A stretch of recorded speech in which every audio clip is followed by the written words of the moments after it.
Okay, hey, this is Tasha, the Crafty Kraut. I'm going to show you a quick little trick.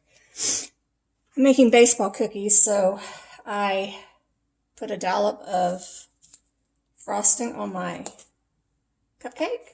You can use this, or you can go without using it, but you can get a little piece of saran wrap, and I just cut a little strip so that I could have clean pieces each time.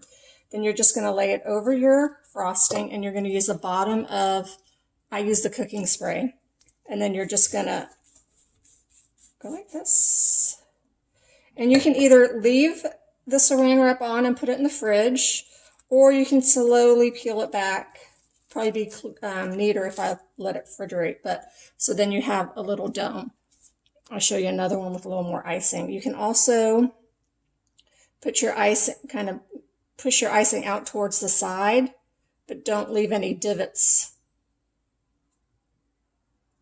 So you could do this.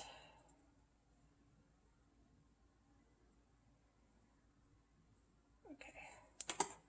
Doesn't have to be perfect. So you put that on there.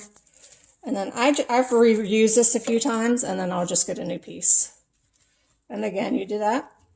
And look, it's like a perfect little dome. Yeah. I have a bunch of them over here. Right there. I'm working on those, and I'm going to make these into baseballs. So I will show you how I do that in a little bit.